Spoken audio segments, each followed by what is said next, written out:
guys, welcome back to my YouTube channel. So today's video, I wanted to recap everything I watched in summer, specifically in the months of January, February, and March. I've written them all down. There's a few to get through, so I'm not going to talk about every single one, but I really wanted to talk about some of these films because some of the films from the first half of the year were amazing. So yeah, let's get into it. So in the month of January, I didn't actually watch too many films just because it was a really busy month. But first film of the year was Avatar: Fire and Ash. I had never seen any of the Avatar films, so this was really confusing for me going in. But I really enjoyed it. I think I rated it like a 3 out of 5 on Letterboxd.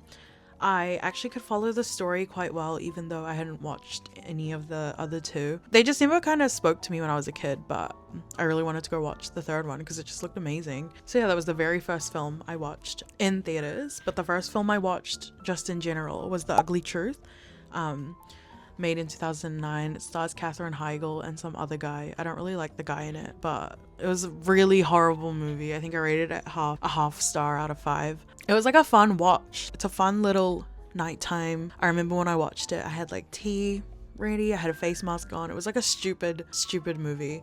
Don't recommend. And then I also watched Hamnet and Marty Supreme 3 times in January.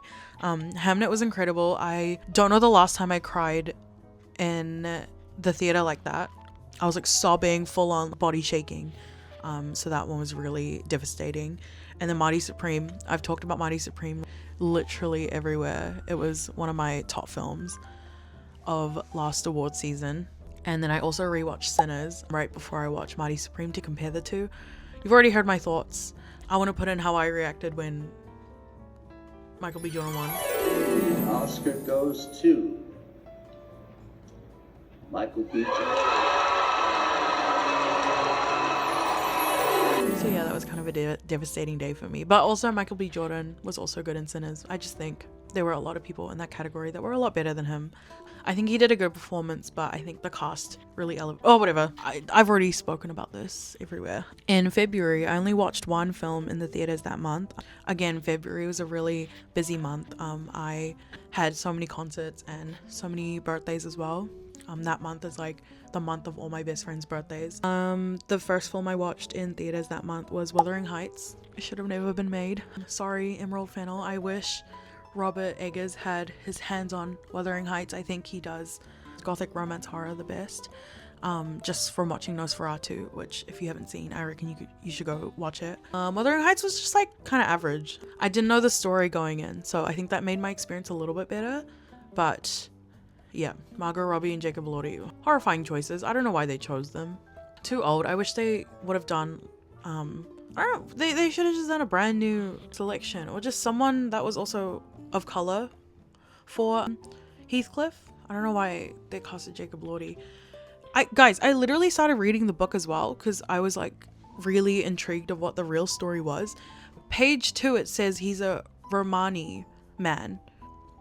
It's implied that he's not white. Oh, whatever. That movie pissed me off. But I also watched Sound of Metal. I watched that at work. Really good.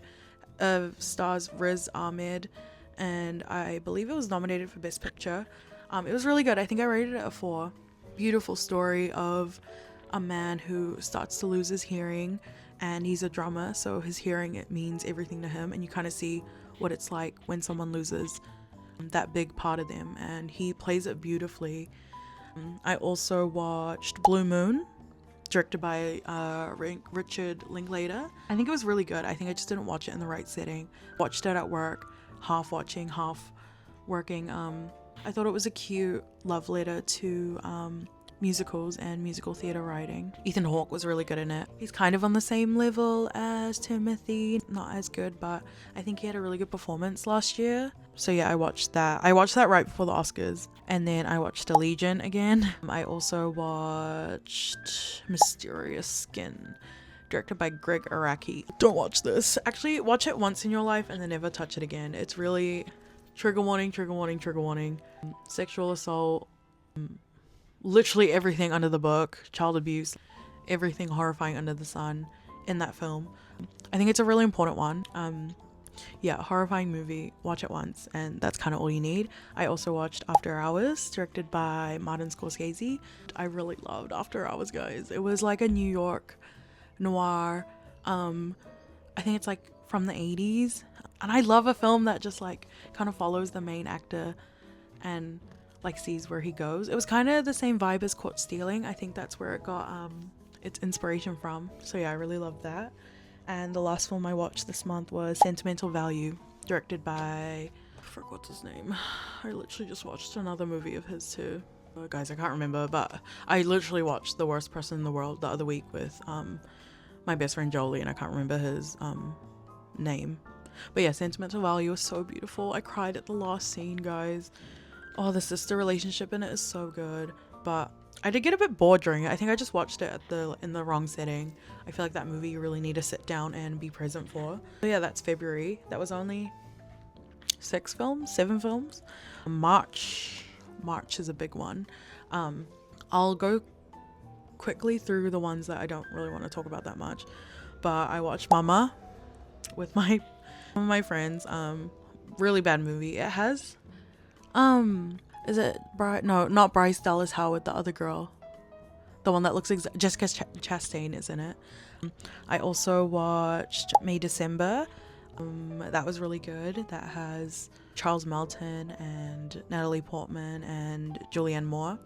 Beautiful movie as well. It's based on the true story of that, I think it's that Tongan boy in Australia who was groomed by his teacher. A beautiful watch. I watched I Still Believe, starring KJ Apa. Me and my boyfriend Mika watched that one, and it was just like a spiritual Christian movie on love. I thought it was quite endearing. If you're like religious, I feel like you would find it quite endearing, because I did. And I also watched Queer. Queer was so good. Oh my god. Directed by Luca Guadagnino. I never know how to say his name. I really enjoyed Queer as well. Such a beautiful movie, so amazingly shot. I wish it had more I wish people knew more about it. I feel like not a lot of people know about Queer. And then for the theaters, the first movie I watched in the actual movie theater was How to Make a Killing. That was starring Glenn Powell, and that was a really fun solo movie experience. I watched it by myself, and it was just fun story, kind of original, but also like bad ending, but it kind of a lot of sense why it ended that way. And then after that, I also watched The Bride by myself, directed by Maggie Gyllenhaal, starring Christian Bale and Jessie Buckley. Jessie Buckley was really good. I feel like if you put her next to any male co-star, she always outshines them, which is really funny, and I love that for her. But she really outshone Christian Bale. Like, Christian Bale, she outacted Christian Bale. That's just insane to me, because Christian Bale is also amazing, but she was just amazing in this movie. It was just kind of stupid. I don't know. I'll always support a female directed movie, but it was just kind of weird. And then back to things not in theater, I watched Sing Sing. Sing Sing's so beautiful. Stars Coleman Domingo, and it features a lot of real life ex-incarcerated people, and like Coleman Domingo was here, and they were like, all the other actors were matching him, which is insane, because I think most of them, it was their first movie role. So I really enjoyed Sing Sing. I also watched Friendship, which is another A24 movie that has Paul Rudd and, was it Elijah Wood? I can't remember if it was Elijah Wood, but that was pretty bad. I had really high hopes for Friendship. I'd been waiting to watch it. I was waiting for it to come onto a streaming service, and then we finally got it on Neon, so I watched that. Yeah, it was pretty meh. And then I finally, guys, if you remember one of my last vlogs, I was trying to watch The Fly. I finally finished The Fly. It was okay. I feel like the first half is so much more intriguing than when he starts to turn into The Fly.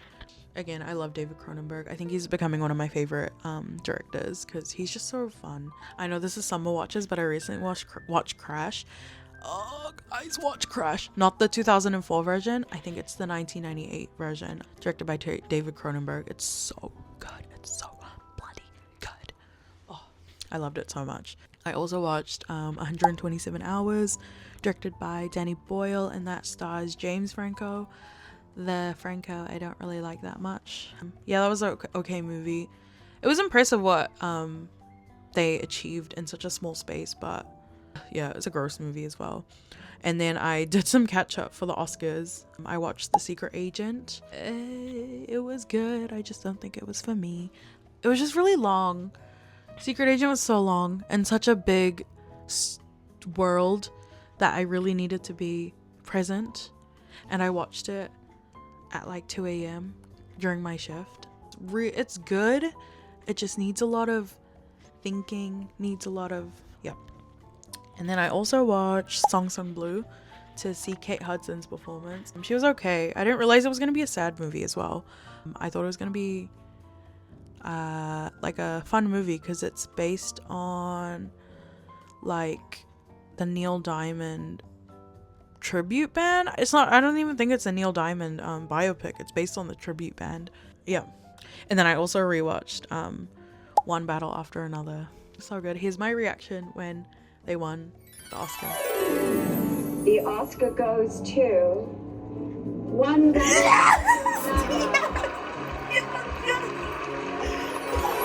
Yeah, that was a really fun day for me. Oh, and then the last film I watched in summer, Project Hail Mary. Guys, I could talk about Project Hail Mary for so long. I watched it 3 times in the theater.